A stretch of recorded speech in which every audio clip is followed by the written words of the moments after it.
Welcome to Freedom Forest, guys, the 3-acre edible oasis that we're creating here in the south of England, where we like to try lots of new things and push the boundaries with what we can grow using permaculture and no-dig methods.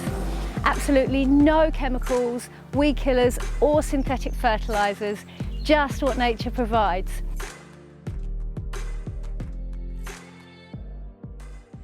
It felt like autumn came all of a sudden this month. It has been a complete whirlwind and I cannot believe the month is nearly over. We have had lots of beautiful harvests. We've been preserving and drying, and we have not been able to keep up with the abundance of apples that we have had from just 2 trees already.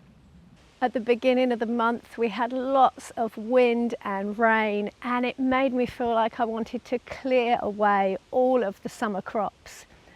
Thankfully the sun has been back and it has given us a chance to chip away at lots of the seasonal jobs here on our farmstead, which help us towards sustainable living. Our food forest has given us so much this month, with apricots at the start of the month. Then the apples began to ripen and the autumn raspberries have been gradually increasing.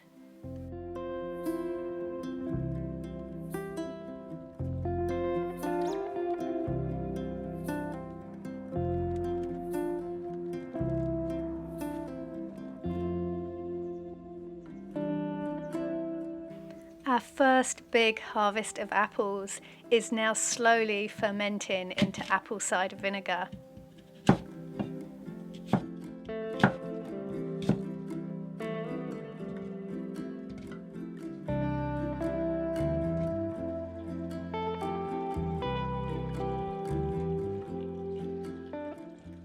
And I have probably eaten more fresh apples this month than ever before in my life. By investing our time and our care into this land, every year we are being rewarded with more abundance, more than we can share even. Growing food for yourself is definitely a way to feel rich and also create greater self-worth.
Harvesting winter squash is always fun. These little orange uchikikuri squash are one of my favourites. They are early to ripen and easy to handle in the kitchen, and they have great flavour too. And on the 12th of September they were looking more than ready to harvest. We gathered them all from our main pumpkin patch first. Then we discovered this had happened overnight in our smaller bed. So we made the quick decision to harvest all of our bigger pumpkins and winter squash too, before we lost any more to rats. Ideally we would have given them another week or so, but the skins were hard enough and the stems were starting to dry off, and we are very happy with the harvest, especially the biggest jumbo pink bananas that we have ever seen. And now they are all curing off in the polytunnel with some well-timed sun. Dan has been busy organising firewood ready for winter. The smaller logs he's stacking is actually gorse wood that we've had in covered piles for around 5 years. It's what we had to clear from our land to create our main vegetable beds and the food forest. And it's actually a very hard, slow burning wood we've discovered.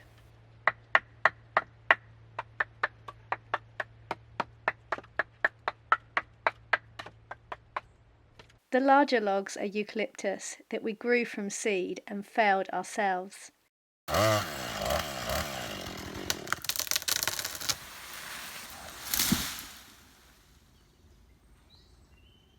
Utilising what we can provide ourselves from our land as much as possible. Dan has also been pruning all of our stone fruit trees this month. And yes, we did also get a drone, which he has been enjoying playing around with and seeing all the different amazing footage that we can now get of our land.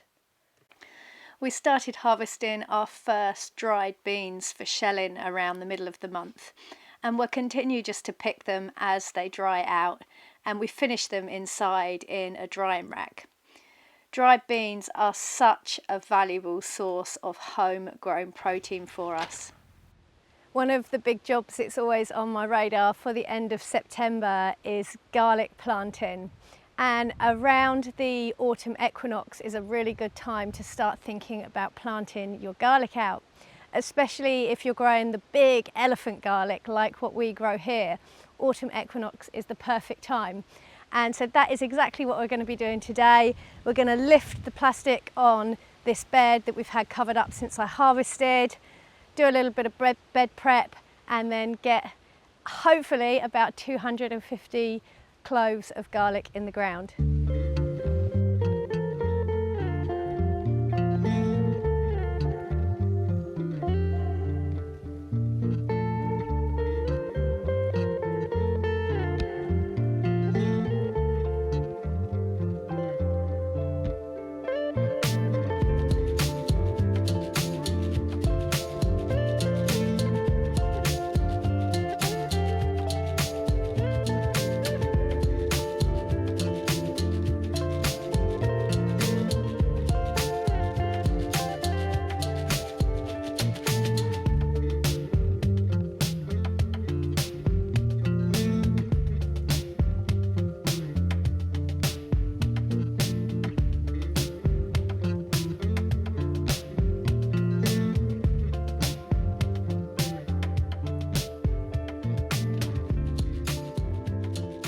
So that is 241 cloves of garlic planted into this bed. And the last 17 that we planted were huge big rounds, which sometimes grow into really massive bulbs of elephant garlic. So it's always fun to have a play around with those and see what we get. We're just going to put a light covering of well-rotted wood chip onto this bed now. It just helps to keep the garlic snuggled up, and then it feeds the soil and the soil life below. We've been using this method for quite a few years now, and it seems to work really well with the garlic. And we've been planting garlic in this bed for at least 3, if not 4 years now, into this same bed. And if you would like to see a more detailed video on how we sow our garlic, then check out this video here. Okay, it is the 21st of September today, and we are going to harvest and weigh this massive watermelon. And I think this is one of the biggest ones we've ever grown. And you can tell that it's ready to harvest because around the top of the stem is starting to go brown. You can have a look and make sure that they've got a nice pale patch underneath where they've been sat against the ground. And also, they should start to sound quite deep and hollow. So I've been keeping an eye on this melon for a few weeks, and I think today is the day. Now, all of our watermelons have been quite late this year in ripening. Normally we're harvesting them from around the middle of August, and we only harvested our first one in September this year. And I think that's for a couple of reasons. The sunlight hours were quite reduced this year, it would seem, for growing overall. And also these plants from seedlings this year grew really quite weakly. and we weren't sure if they were going to take at all once we planted them out, but thankfully we got them in the tunnel and they got their roots in the ground and they did their thing and they grew us some amazing watermelons. And one other thing to tell about watermelon ripeness is when the first tendril on the vine closest to the melon has died back as well. That's another sign of ripeness. Now all of these vines have pretty much died back, so that's a bit harder to tell, but I'm still sure that this melon is ripe.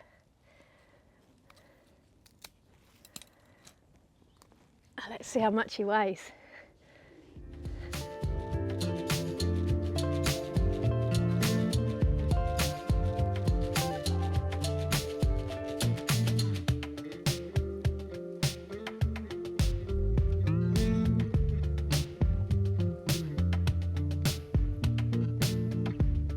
So that is an absolute whopper at 19.5 pounds, which is approximately 9 kg. So I'm excited to see what this one looks like inside.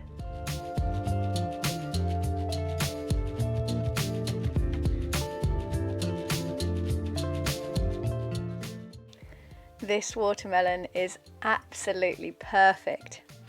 And remember, when you eat watermelons, the seeds are actually super nutritious, so make sure you crunch those up too.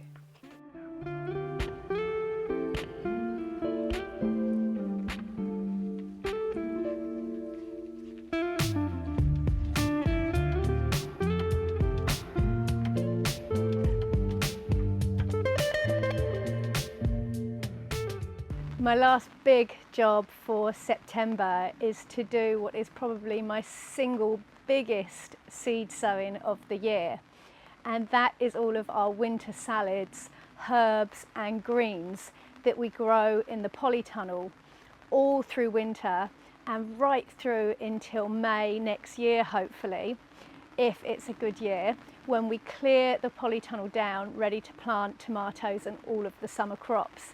So this is a really important sowing for us and gives us beautiful fresh food all through winter.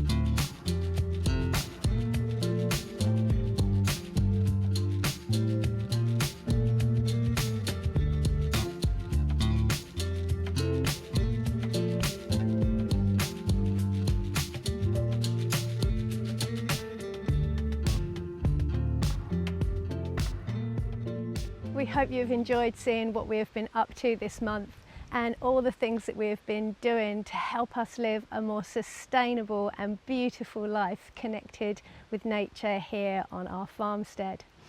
A particularly big thank you if you have watched this video right to the end. It really means a lot to us. If you've enjoyed this video, please also give it a thumbs up, as this helps us massively with the YouTube algorithm and gets our videos seen by more people. Any comments or questions that you have, drop them down below. We love hearing from you guys and we look forward to seeing you here again soon. Thanks for watching. Peace and plants.